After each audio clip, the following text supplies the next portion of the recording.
چونکہ حضرت فاطمہ کے لحاظ سے بھی ذکر آ گیا اور حضرت مولا علی رضی اللہ تعالیٰ عنہ کے لحاظ سے بھی ذکر آ گیا کہ وہ ام کلثوم جو مولا علی اور سیدہ فاطمہ رضی اللہ تعالی عنہما کی صاحبزادی ہیں، ان ام کلثوم کو اے عمر جو تمہاری زوجہ محترمہ ہیں، ان ام کلثوم کو یہ چادر دے دو.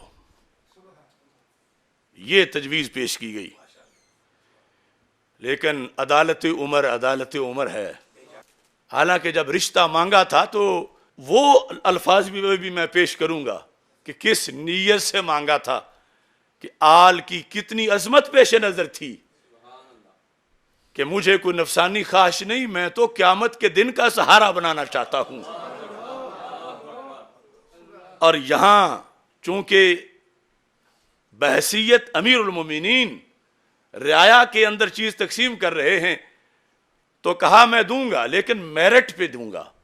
کون سا میرٹ؟ دین کے لیے خدمت کس کی زیادہ ہے؟ یعنی دین کے لیے خدمات جس نے زیادہ پیش کی میں اسے دوں گا. تو کہتے ہیں فقال عمر ام سلیط احق کو، حضرت ام سلیط کا حق زیادہ بنتا ہے. وہ ام سلیط من نساء الانصار، یہ انصاری عورت تھیں. اب یہ نہیں کہ سادات کی عظمت ہے تو ہر جہت میں ہی جو بھی معاملہ ہو ادھر کا ہی فیصلہ کیا جائے، اور یہ کوئی تنقیص بھی نہیں، یہ عدالت عمر ہے. اور چادر اگرچہ جو تم کہتے ہو میرے گھر ہی جانی ہے، لیکن میں ام سلیط کو دوں گا. کون تھی وہ؟ کہا انصار میں سے، انصاری خواتین میں سے وہ ممن با یا رسول اللہ صلی اللہ علیہ وسلم، جنہوں نے رسول اکرم صلی اللہ علیہ وسلم کے ساتھ بیعت کی تھی.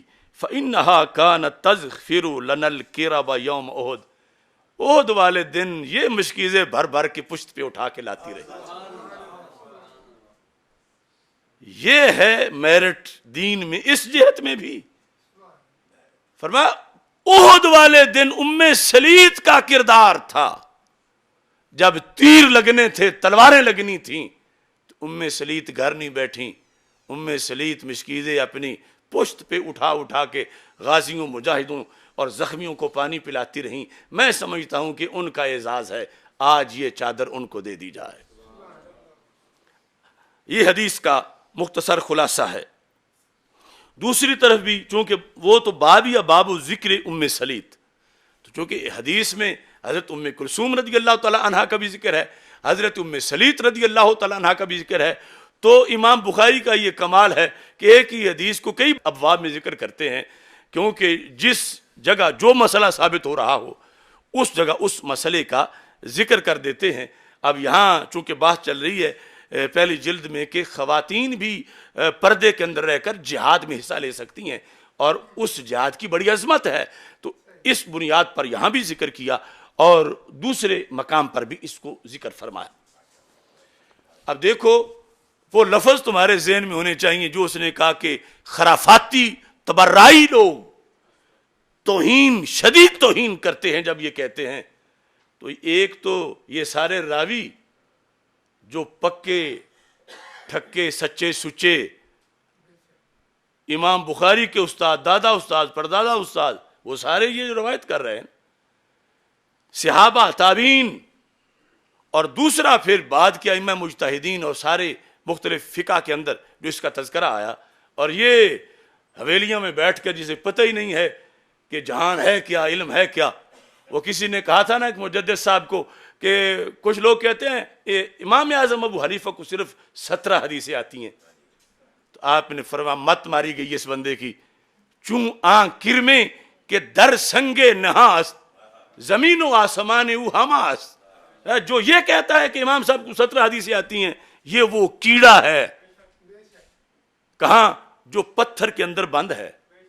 زندگی بھر باہر نکلنا تو نصیب ہی نہیں ہوا کہ دیکھے کہ پتھر سے اوپر آسمان اونچا کتنا ہے.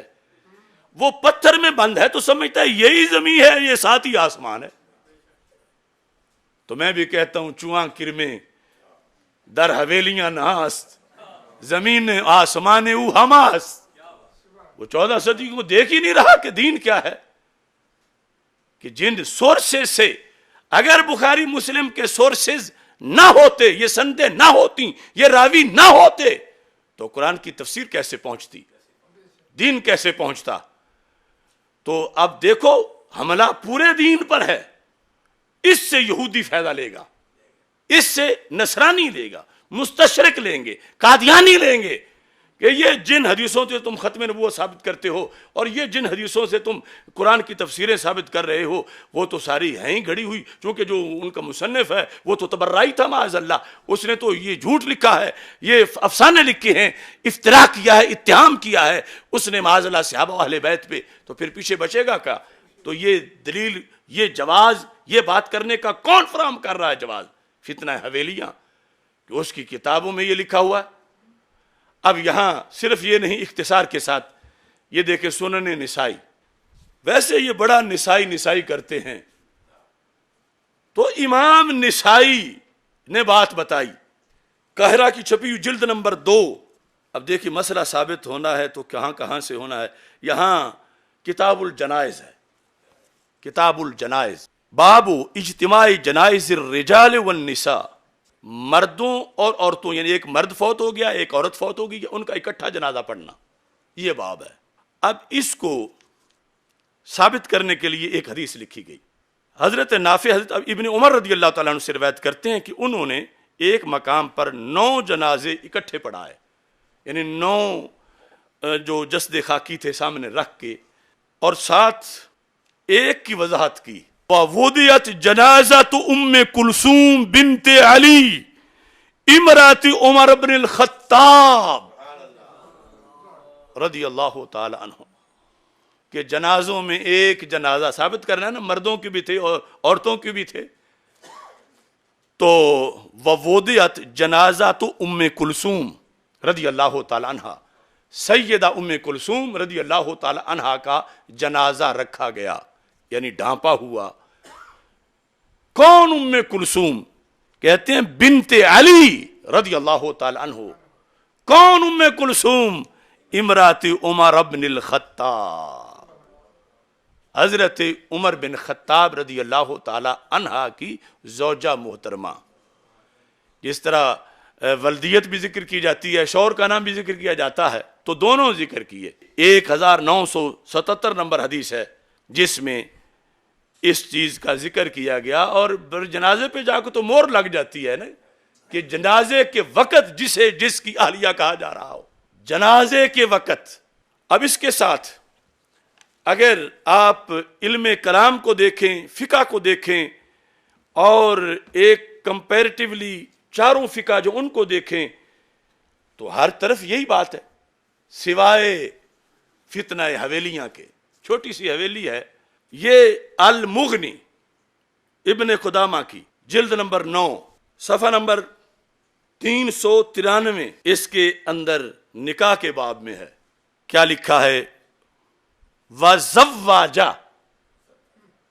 ایک ہوتا ہے تزواجہ، وہ ہوتا ہے اپنی کسی کے ساتھ شادی کرنا، ایک ہے زواجہ، یہ تفعیل اور تفاعل میں فرق ہے. زواجہ شادی کی، علی رضی اللہ تعالی عنہ، عمر رضی اللہ تعالی عنہ، ابنتہ ام کلثوم رضی اللہ تعالی عنہ، شادی کی حضرت علی رضی اللہ تعالی عنہ نے،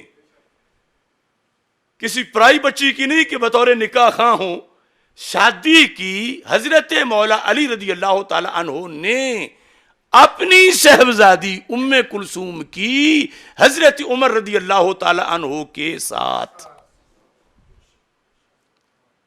یہ 8ویں جلد جو مغنی کی ہے اس کے اندر بھی نکاح کے معاملات اور دیگر مسائل کے اندر اس کا تذکرہ موجود ہے. چلو اب بات کو مختصر کرتے ہیں. سینکڑوں حوالوں میں سے میں اپنے فتاوی شامی پہ آتا ہوں، فتاوی شامی، اور میں اس موقع پر یہ سارے جو اہل مدارس ہیں ہمارے ان کو بھی متوجہ کرنا چاہتا ہوں، جہاں درس نظامی پڑھایا جا رہا ہے، کہ کیوں تم منہ میں گھونگھڑیاں ڈال کے بیٹھے ہوئے ہو؟ تم ہدایہ اور شامی پڑھتے پڑھاتے رہو، اور ادھر اسی شامی کو تبرعی کہا جائے، اسی کو گستاخی اہل بیت کہا جائے، اور اسی کو ہی صحابہ اہل بیت کا دشمن کہا جائے، اور کہنے والوں کو تم اپنا استاد بنا کے بٹھائے رکھو یا اپنا پیر بنا کے بٹھائے رکھو، تو ان سے پوچھو تو صحیح کہ یا تو آج تک تم نے پڑھایا غلط ہے، یا اب تم کچھ پنجابی میں کہتے ہیں پٹھیاں وچ کھا گئے ہو۔ یہ دیکھو فتاوی شامی جلد نمبر 8 نکاح کا باب، اس میں کفو کی بات ہو رہی ہے کہ کون کس کی کفو ہے، جو کہ رشتہ کرتے وقت کفو کو دیکھا جاتا ہے۔ تو یہاں ہے فَقُرَيْشٌ بَعْضُهُمْ أَكْفَاءُ بَعْضٍ، کہ قریش بعض کی کفو ہیں۔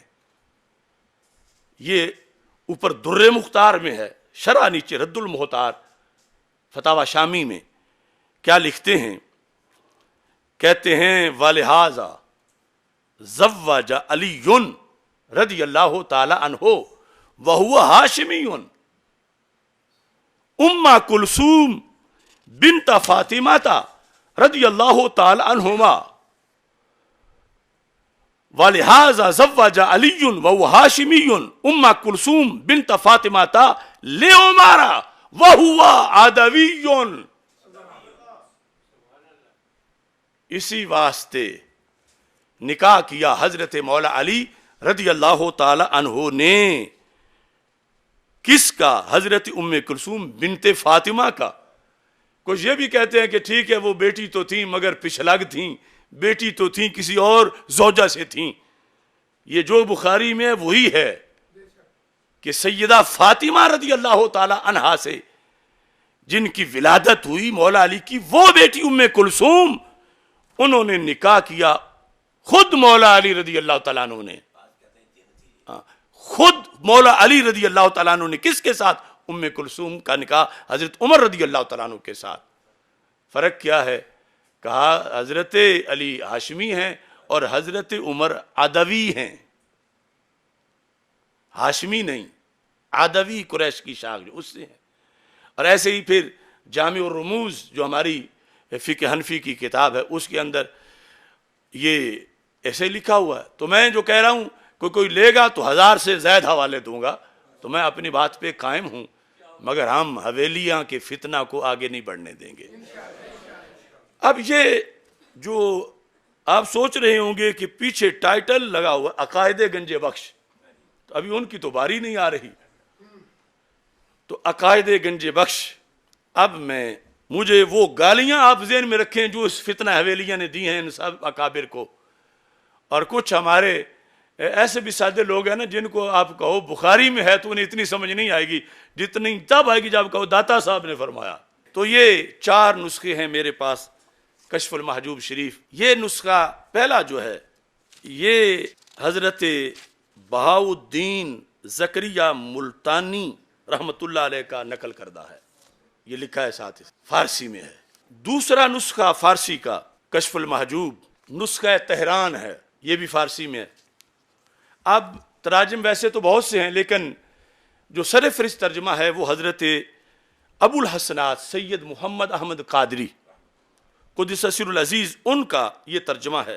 اور یہ کشف المحجوب ایک بہت پرانا نسخہ ہے ترجمے کا، چونکہ میں نے بہت سی چیزوں کا تقابل کرنا تھا تو بہت سارے نسخے سامنے رکھے۔ اب پہلے میں فارسی پڑھ کے آپ کو سناتا ہوں نکاح ام کلثوم کے معاملہ میں داتا صاحب کا موقف کیا ہے، اور پھر میں کہوں گا کہ ہم ہیں داتا والے،